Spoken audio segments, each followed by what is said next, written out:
नमस्कार जन उत्तराखंड में आप सभी का स्वागत है। मैं हूं आपके साथ स्फूर्ति सिंह। खबरों की शुरुआत करेंगे, लेकिन उससे पहले एक नजर हेडलाइंस पर। उत्तराखंड विधानसभा की कार्रवाई का दूसरा दिन। प्रश्नकाल के दौरान विधायक क्षेत्र के समस्याओं से संबंधित पूछेंगे सवाल। सरकार आज 11,100 करोड़ का अनुपूरक बजट सदन में करेगी पेश। सीएम धामी का अतिक्रमण मामले में सख्त निर्देश। कहा, सड़क किनारे राजकीय भूमि पर अतिक्रमण हटाने पर समय नागरिकों को नहीं हो परेशानी। वैध निर्माण में ना हो तोड़फोड़। हल्द्वानी में पूर्व एसडीएम के घर लाखों की चोरी का मामला। पुलिस ने आरोपियों को किया गिरफ्तार। माल बरामद। आरोपी ने घर में की थी पुताई।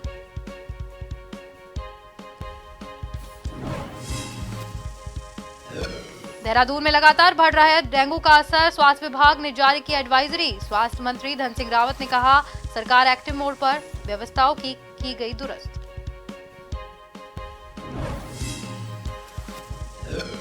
और उत्तराखंड ग्लोबल इन्वेस्टर समिट की तैयारियां तेज। 2,50,000 करोड़ रुपए के निवेश का लक्ष्य रखा गया। आयुक्त गढ़वाल ने प्रमुख उद्योगपतियों के प्रतिनिधियों से किया संवाद।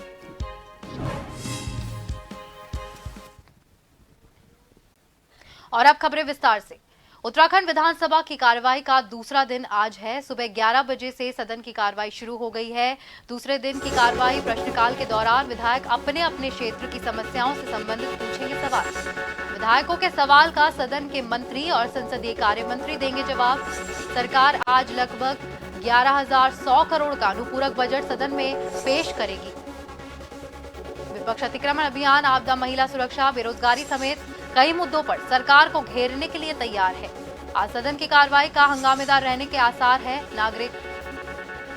आज सदन की कार्रवाई, उत्तराखंड विधानसभा की कार्रवाई का आज दूसरा दिन।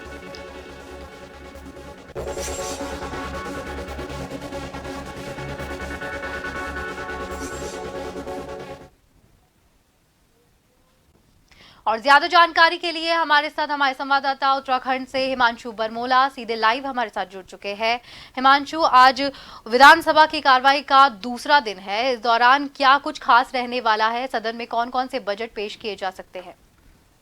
निश्चित रूप से स्फूर्ति, आपको बताना चाहता हूं कि उत्तराखंड विधानसभा का आज दूसरा दिन है और सत्र शुरू हो चुका है। सभी विधायक सत्र में इस वक्त मौजूद हैं। वहीं अगर आज की कार्रवाई की बात की जाए तो आज कार्रवाई के दौरान प्रश्नकाल सबसे पहले रहेगा। प्रश्नकाल में विधायक अपने अपने प्रश्न को पूछेंगे और उसके बाद जो विभागीय मंत्री हैं और संसदीय मंत्री हैं वो प्रश्नों का जवाब देंगे। साथ ही साथ 4 बजे अनुपूरक बजट इस मानसून सत्र में लाया जाएगा, तकरीबन जो 11,000 करोड़ के आसपास का होगा। तो ऐसे में जो सबसे बड़ा विधानसभा सत्र के दौरान रहने वाली कार्रवाई थी वो अनुपूरक बजट ही थी। वहीं बात करें आज सत्र से पहले की, तो सत्र से पहले कांग्रेस के कार्यकर्ता, कांग्रेस के जो विधायक हैं वो एक बार फिर से धरना प्रदर्शन उन्होंने शुरू किया और विधानसभा परिसर भवन में धरना प्रदर्शन शुरू किया। कांग्रेस की लगातार यही मांग है कि सत्र की जो समयावधि है उसे बढ़ाया जाए। उत्तराखंड में सत्र अभी 1 साल के अंतर्गत बात की जाए तो मात्र 12 दिन चला है और वही सत्र के दौरान जो कांग्रेस के विधायक हैं उनकी मांग है कि कम से कम 60 दिन ये सत्र चलना चाहिए। हालांकि आशंका ये भी लगाई जा रही है कि आज शाम अनुपूरक बजट पेश होने के साथ ही देर शाम तक कार्रवाई चल सकती है और साथ ही साथ आज जो सत्र है उसके समाप्त होने की भी संभावना है, क्योंकि कांग्रेस के जो भी विधायक है वो यही अंदेशा लगा रहे हैं। क्योंकि कांग्रेस के विधायक बार बार सरकार पर आरोप लगा रहे हैं कि सरकार कह रही है बिजनेस हमारे पास नहीं है, लेकिन कांग्रेस का साफ कहना है कि सत्र की समयावधि बढ़ाई जाए। जय स्फूर्ति। इसी के साथ बरमूला, यहाँ पर बहुत सारे अध्यादेश रखे जाएंगे और सरकार को घेरने की भी तैयारी की जा रही है। उसको लेकर क्या कुछ जानकारी है? क्योंकि ये भी सामने आ रहा है कि आज का जो सत्र है वो काफी हंगामेदार साबित हो सकता है।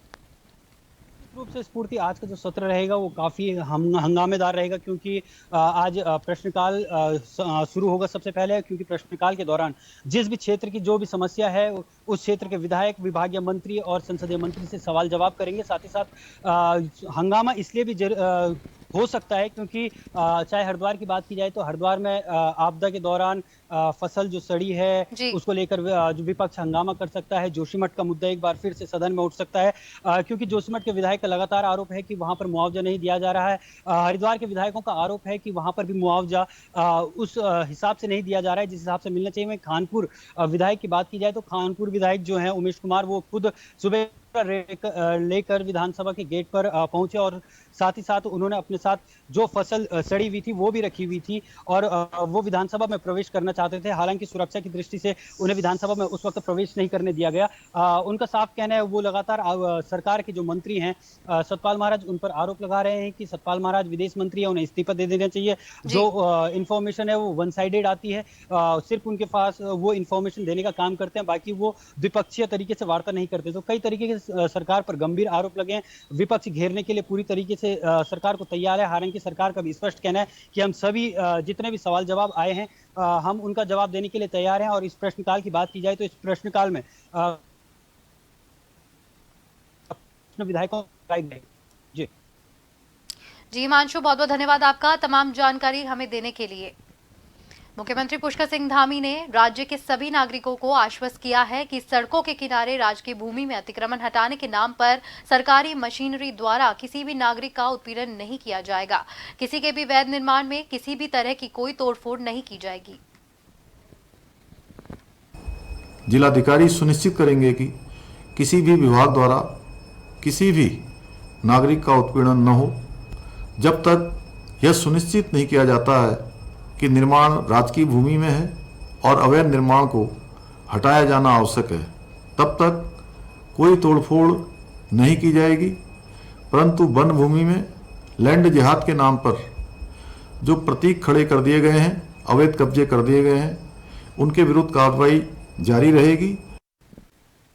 राजधानी देहरादून में डेंगू के मामले लगातार बढ़ते जा रहे हैं, जिसके बाद स्वास्थ्य विभाग ने डेंगू के इलाज और जन जागरूकता के लिए विस्तृत एडवाइजरी जारी की है। स्वास्थ्य मंत्री धन सिंह रावत और स्वास्थ्य सचिव डॉक्टर आर राजेश कुमार लगातार समीक्षा बैठकों के साथ ही अस्पतालों का निरीक्षण कर व्यवस्थाओं को और बेहतर बनाने को लेकर प्रयास कर रहे हैं।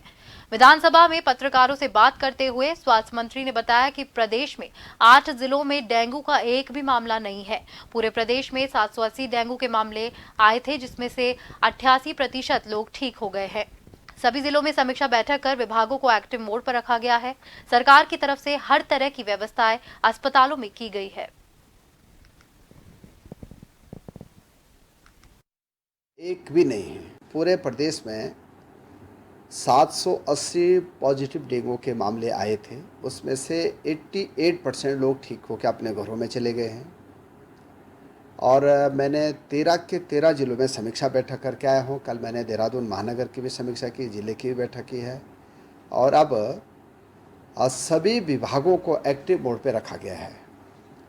यहाँ तक कि नगर निगम से लेके पंचायती राज विभाग से लेके आंगनबाड़ियों से लेके शिक्षा विभाग से लेके और स्वास्थ्य विभाग तक सभी को कल मैंने डीएम से कहा कि एक कोऑर्डिनेशन कमेटी बनाई जाए और युद्ध स्तर पे जो है एक बड़ा अभियान चलाया जाए। जोशीमठ ब्लॉक के अंतर्गत आने वाला गणाई गांव के 30 से 35 परिवार अब पूरी तरह से खतरे की जद में पहुंच गए हैं। भूस्खलन के कारण 30 से 35 परिवारों के आशियाने कभी भी पल भर में जमींदोज हो सकते हैं। गांव के ठीक नीचे से आए दिन जबरदस्त भूस्खलन की घटनाएं सामने आती है। भूस्खलन की घटनाओं के कारण स्थानीय ग्रामीणों में काफी दहशत का माहौल बना हुआ है। आपदा पीड़ित परिवार इस वक्त शासन और प्रशासन से गुहार लगा रहे हैं कि उनके गांव की सुध ली जाए और उन्हें सुरक्षित स्थानों पर भेज दिया जाए। गांव में खतरा लगातार बना हुआ है।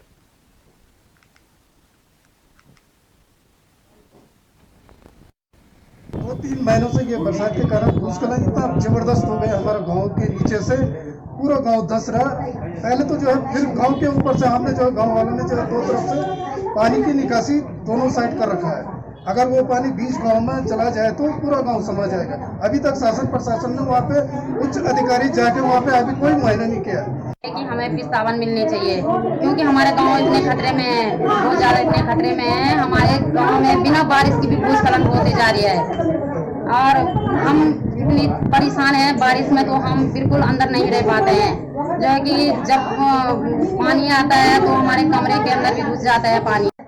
हमारे यही समस्या है। हमारा जैसे पहले अगले साल में हमारे जो मकान थे 2 साल थे वो गांव में वो सारा दब चुके हैं। अब है, अब इधर उधर रहने वाले हम, वहाँ भी सारा टूट करके हमको रहने की जगह नहीं, इधर उधर भटक रहे, हम कहाँ जाएंगे हम गाँव वाले। हरिद्वार में रुड़की विकास प्राधिकरण की तरफ से नारसन क्षेत्र में बड़ी कार्रवाई की गई। विकास प्राधिकरण के सहायक अभियंता डीएस रावत, जेई संजीव अग्रवाल के नेतृत्व में नारसन बॉर्डर पर अनाधिकृत रूप से विकसित की जा रही कॉलोनी पर ध्वस्तीकरण की कार्रवाई की गई। इस मौके पर टीम के साथ तहसील प्रशासन और पुलिस बल भी मौजूद रहा। सहायक अभियंता डीएस रावत के मुताबिक क्षेत्र में जितनी भी अवैध रूप से कॉलोनियां विकसित हो रही है, सभी पर ध्वस्तीकरण की कार्रवाई की जाएगी।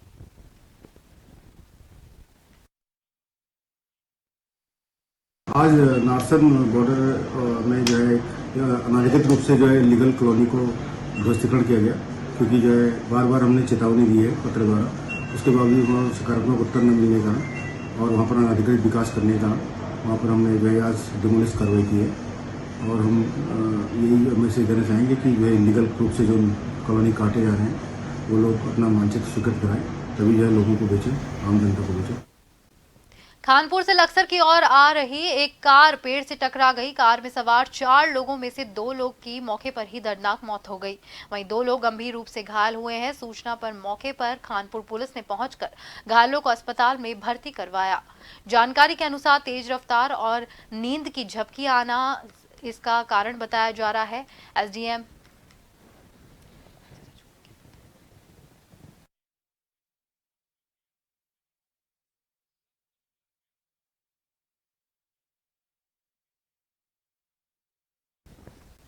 खबरों का सिलसिला यूं ही जारी रहेगा। फिलहाल वक्त हो गया है एक ब्रेक का।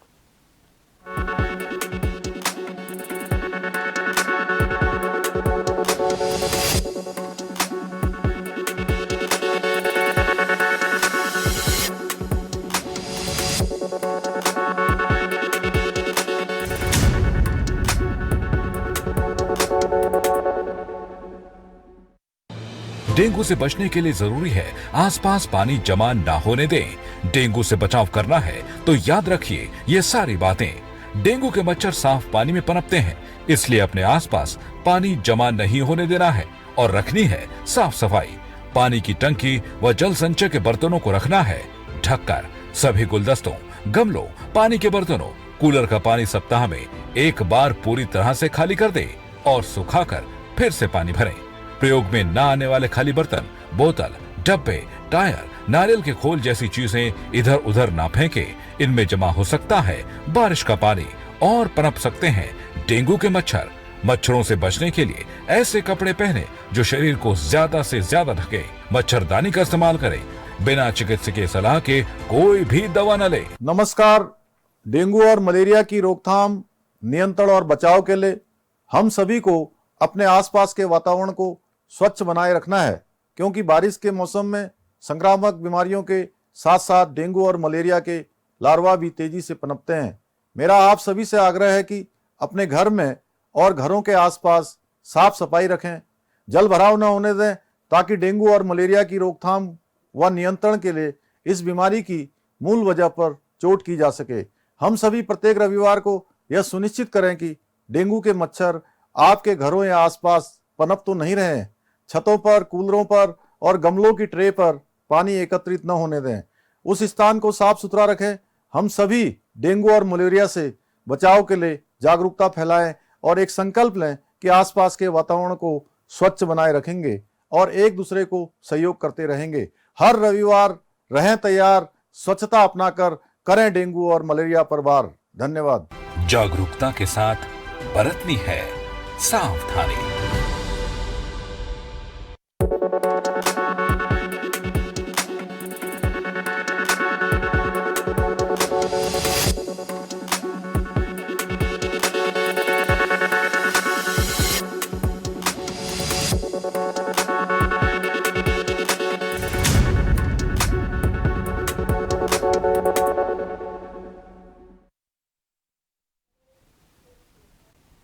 ब्रेक के बाद एक बार फिर से आप सभी का स्वागत है। अब आपको सीधा लिए चलते हैं उत्तराखंड विधानसभा।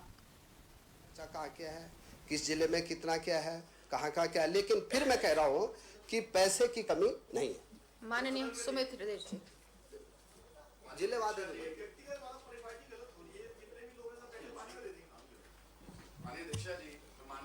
के माध्यम से माननीय मंत्री जी से पूछना चाहता हूं कि इसमें इन्होंने जो जवाब दिया लिखित, इसमें आपने नगर निगम नगर पालिका के साथ स्वास्थ्य विभाग का सामंजस्य बैठाने की बात करी है। तो जो फॉगिंग होती है जिससे इस पे प्रिवेंशन हो सकता है, आपने कितनी मॉनिटरिंग करी और कितने नगर निगम नगर पालिका ने आपके साथ कैसे सामंजस्य बैठाया, आपकी क्या मॉनिटरिंग है, इस पर थोड़ा विवरण दे दें।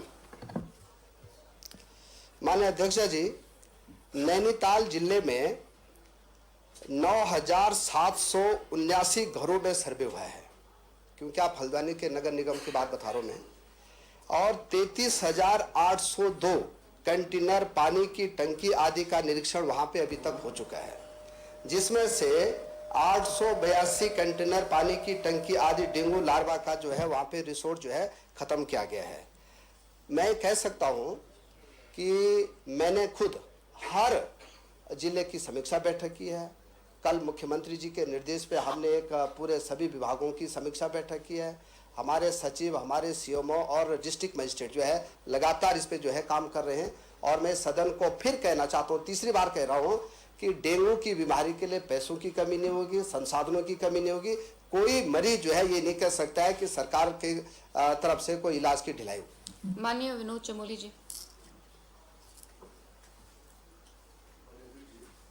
माइक ऑन कर लीजिए, माइक ऑन कर लीजिए। माननीय अध्यक्ष जी, मैं माननीय मंत्री से जानना चाहूंगा कि ये जो आंकड़े भी दिए गए हैं कि भाई इतने डेंगू के मरीज हैं, ये सोर्स ऑफ इंफॉर्मेशन क्या है?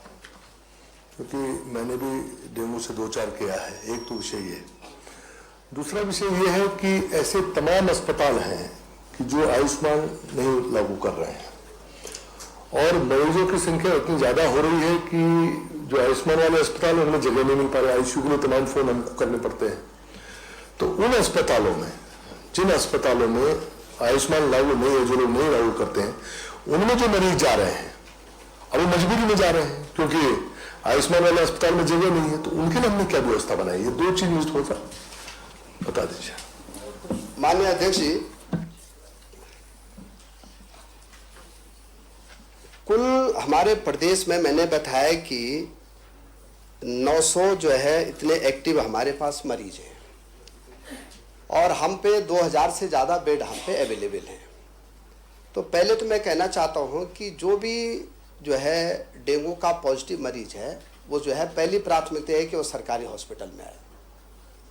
दूसरा यह है कि वो निजी हॉस्पिटल में भी जा सकता है अगर नज़दीक में उसको लगता है कि भाई यहाँ पे निजी हॉस्पिटल है। तीसरा, अगर कोई हॉस्पिटल ऐसा है कि जहां आयुष्मान की सुविधा नहीं है तो हम लोग उस मरीज को जो है 108 में या 104 में वो जो है हमारे टोल फ्री नंबर पे फ़ोन करेगा और या हमारे हॉस्पिटल में बात करेगा। हम उस मरीज को जो है उस हॉस्पिटल में शिफ्ट करेंगे जहां की हमारे पास आयुष्मान की व्यवस्था है। लगेगा कि भाई अगर वहां भी दिक्कत है तो वो जो है हॉस्पिटल आयुष्मान में फिर हमको कवर भी कर सकता है। लेकिन मैं कह रहा हूं कि इतनी हाथ तोहफा नहीं है जितने की बताया जा रहा है। हमारे बेड आज भी जो है 30% बेड जो है हमारे खाली है जहां क्या मरीजों को भर्ती कर सकते हैं। माननीय वीरेंद्र कुमार जी। माननीय अध्यक्ष जी, मैं चूंकि बहुत ही जनहित का प्रश्न है, मैं आपके माध्यम से माननीय मंत्री जी से जानना चाहता हूं। इन्होंने अपने उत्तर भाषण में भी कहा कि डेंगू की जो बीमारी है वो मई माह से लगभग स्टार्ट हो जाती है और अब हम सितंबर में हैं। माननीय मंत्री जी ने अपने उत्तर भाषण में कहा है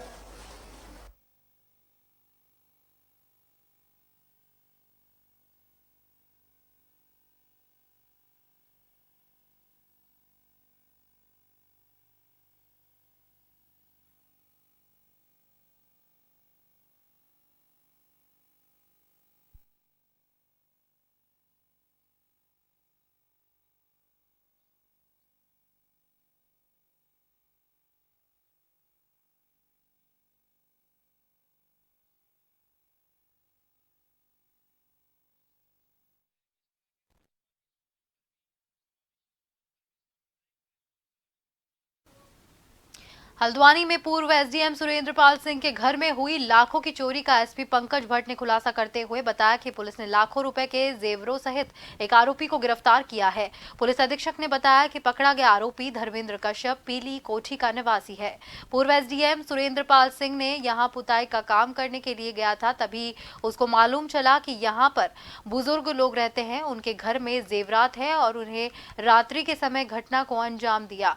पुलिस ने सीसीटीवी की मदद से आरोपी को पहचान की और आरोपी को पकड़कर लाखों के जेवर सहित सारा माल बरामद किया।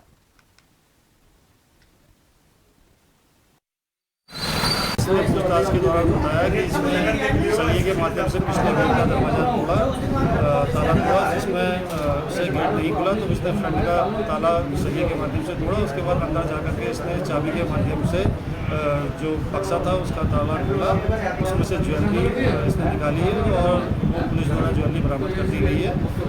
इसमें जो टीम द्वारा कष्ट कार्य किया गया उसके लिए मेरी तरफ से 5,000 रुपये की इनामी घोषणा की। रुड़की के सिविल हॉस्पिटल में बिना किसी कार्य के घूमने वाले बाहरी लोगों के प्रवेश को लेकर अब हॉस्पिटल प्रबंधक सख्त नजर आ रहा है, जिसे लेकर अस्पताल प्रबंधन ने अब सख्त रुख अख्तियार कर लिया है।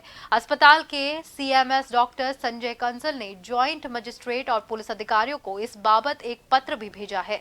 गौरतलब है कि अस्पताल प्रबंधन को पिछले लंबे समय से भारी और आवारा लोगों के घूमने की सूचना मिल रही थी। इतना ही नहीं, कुछ एजेंट अस्पताल के मरीजों को निजी अस्पताल में भी उठाकर प्राइवेट हॉस्पिटल में भर्ती करवाते थे। प्राइवेट अस्पतालों का कई बार स्टाफ भी सिविल हॉस्पिटल में घूमता फिरता देखा गया है, जिसे अस्पताल प्रबंधन ने गंभीरता से लिया है, जहां पे अस्पताल के सभी सीसीटीवी कैमरे चालू कर दिए गए हैं और सभी मरीजों और उनके तीमारदारों पर गंभीरता से नजर रखी जा रही है। अभी हाल ही में अस्पताल प्रबंधन की लापरवाही के चलते कैंटीन में महिला वार्ड में भर्ती महिला के सामने कीड़े आने का मामला सामने आया और अभी शांत भी नहीं हुआ ये मामला कि बाहरी लोगों के आने से एम्बुलेंस चालकों ने अस्पताल प्रबंधन की मुश्किलें बढ़ा दी है।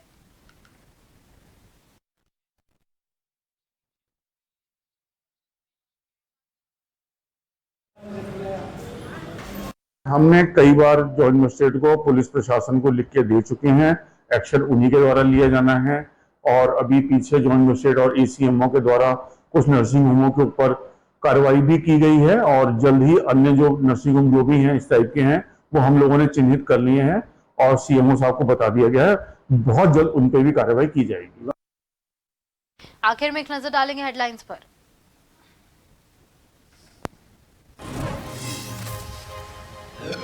उत्तराखंड विधानसभा की कार्रवाई का दूसरा दिन। प्रश्नकाल के दौरान विधायक क्षेत्र की समस्याओं से संबंधित पूछेंगे सवाल। सरकार आज 11,100 करोड़ का अनुपूरक बजट सदन में करेगी पेश। सीएम धामी का अतिक्रमण मामले में सख्त निर्देश, कहा सड़क किनारे राजकीय भूमि पर अतिक्रमण हटाने के नागरिकों को नहीं हो परेशानी, वैध निर्माण में ना हो तोड़फोड़।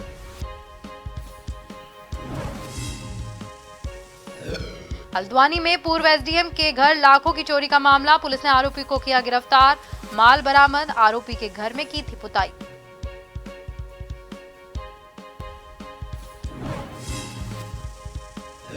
देहरादून में लगातार बढ़ रहे डेंगू के मामले, स्वास्थ्य विभाग ने जारी की एडवाइजरी। स्वास्थ्य मंत्री धन सिंह रावत ने कहा सरकार एक्टिव मोड पर, व्यवस्थाएं की गई दुरुस्त।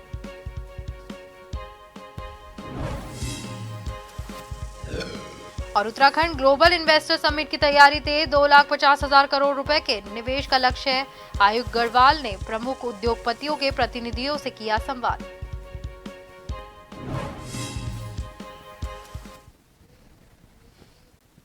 और इसी के साथ जन उत्तराखंड में फिलहाल के लिए इतना ही। मुझे दीजिए इजाजत, नमस्कार।